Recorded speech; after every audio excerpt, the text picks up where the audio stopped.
Bonjour à tous, ravi de vous retrouver pour ce Morning Echo du 2 avril 2019. Alors la faute du jour, c'est bien entendu Abdelaziz Bouteflika, donc le président algérien qui a annoncé sa démission avant le 28 avril de ce mois-ci. On ne connaît pas encore la suite exacte de sa succession, mais voilà, au moins ça va permettre de calmer un peu la rue algérienne qui était assez agitée ces derniers temps. Et si l'on revient sur les marchés financiers, vous voyez qu'hier on a eu encore une séance donc euphorique, puisque la majorité des indices boursiers ont pris plus de 1%. Vous voyez que le Nasdaq est près, donc l'indice des valeurs technologiques est à prix de 18%, et globalement, quand on regarde les marchés actions de leur ensemble au niveau mondial, c'est un indice mondial, le MSCI All Country, on voit bien que depuis le point bas atteint en décembre de l'année dernière, c'est une hausse quasi continue et qu'on revient sur ce qu'on appelle donc presque à un bull market, c'est-à-dire un marché haussier, si l'on passe cette fameuse ligne rosée que l'on voit par le haut, c'est-à-dire que depuis le point bas, les marchés auraient pris 20%. On n'en est pas loin. Les indicateurs économiques sortis hier étaient plutôt de bonne facture aux États-Unis, plus contrastés en Europe, mais voilà, le marché continue à ne voir que les bonnes nouvelles, et sous-tendu bien entendu par toujours le fait, alors c'est une leçon d'économie, quand on baisse l'offre, on peut faire monter les prix. Vous voyez que pour le pétrole, ça a eu son effet, puisque le graphique en bas à gauche démontre que finalement l'OPEP, l'organisation des pays producteurs de pétrole, a réussi à baisser sa production et donc son offre, ce qui a complètement relancé le prix du pétrole sur fond de demande un petit peu plus soutenue que prévu. Et vous voyez qu'on a récupéré près de 60% de la baisse qui avait été là aussi connue à la fin de l'année dernière. Et c'est vraiment le pétrole qui est un des facteurs clés de ces marchés actions soutenus. Alors, un autre élément important de la nuit, c'était bien évidemment ce qui se passe encore par rapport au Brexit. Alors, c'est assez incroyable, puisque finalement, le Parlement britannique rejette les propositions de Theresa May, mais rejette aussi toutes les autres solutions qu'on pouvait, qui pouvaient être avancées. Vous voyez que avec ces fameux ah yes, no, les grands cris qui se font état donc au Parlement britannique, le nouveau référendum n'est pas passé. Même l'idée de faire un accord douanier avec l'Union européenne n'est pas passé non plus. Aucune proposition. Donc maintenant, on va voir quelle va être l'attitude de Theresa May. Il y a un long cabinet de son gouvernement qui se réunit ce matin. Alors, est-ce qu'on se dirige vers de nouvelles élections générales? Rien n'est moins sûr, mais vous savez que la date butoir est maintenant fixée dans 10 jours, au 12 avril vis-à-vis de l'Union européenne, et que d'ailleurs l'Union se réunit en urgence le 10 avril pour pouvoir statuer. Donc incertitude. Vous voyez que sur la devise anglaise contre le dollar, là c'est le graphique de gauche, le sterling a légèrement baissé, mais ça reste encore très contenu. Et d'ailleurs la banque Goldman Sachs prévoit une issue favorable au bout du compte, et parie d'ailleurs d'ores et déjà sur le sterling pour pouvoir bien se placer avec une issue plutôt favorable qui arrivera en dernière minute. On verra bien.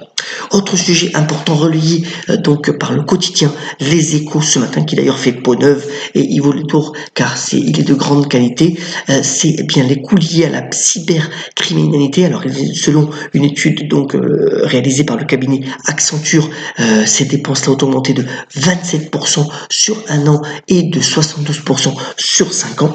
Alors, ça a été un sondage qui a été fait auprès de 2600 experts sur 355 entreprises réalisant plus de 20 milliards de dollars de chiffre d'affaires.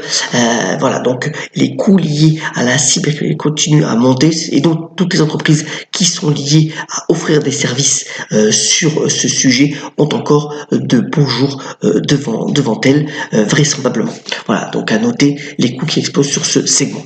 Venons-en au bref. Alors d'abord, on a eu deux annonces de baisse de prix, mais pour des raisons différentes. D'abord, Apple sur la gauche, vous voyez, qui a baissé ses prix de certains de ses iPhones en Chine. Alors Apple fait face à une baisse de la demande de la part des consommateurs chinois, et aussi d'une concurrence assez féroce. N'a pas tant ému que ça le cours de bourse, puisque l'action Apple a fini à plus 0,7%.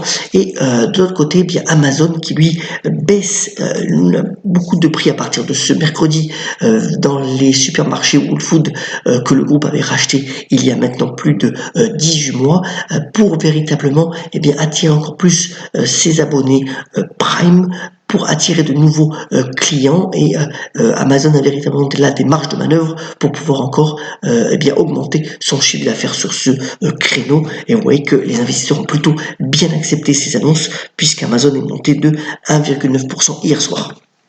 Autre nouvelle importante, bien entendu, c'est le pari éventuel de Publicis aux États-Unis. Alors, le groupe donc dirigé maintenant par Arthur Sadoun donc a fait état de discussion pour racheter Epsilon. Epsilon, c'est essentiellement l'exploitation de données, toujours la data très importante pour et aussi pour les groupes publicitaires. Alors, ce serait une acquisition à plus de 5 milliards, environ à 5 milliards de dollars, ce qui serait la plus grosse acquisition dans le digital pour le groupe français. Alors, ça laisse quelques doutes quant à l'intégration efficace d'Epsilon, c'est pas si évident, et vous voyez que pour le moment les investisseurs sont sceptiques, puisque Publicis, dans un contexte de marché assez haussier, a perdu 3,60%. Publicis offre un dividende assez généreux aujourd'hui, elle se paye vraiment pas cher, mais c'est vrai que si cette acquisition est confirmée, le cours de bourse pourrait souffrir encore quelques temps, même si à long terme ça peut être une opportunité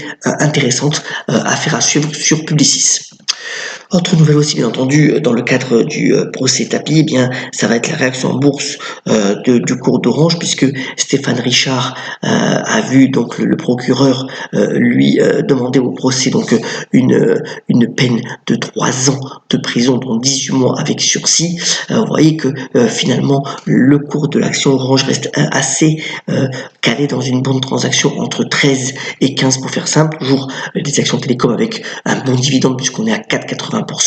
Alors on verra si jamais il y a une baisse suite à cette annonce, ça peut être véritablement une opportunité d'achat, de se replacer sur le numéro 1 des télécoms en France.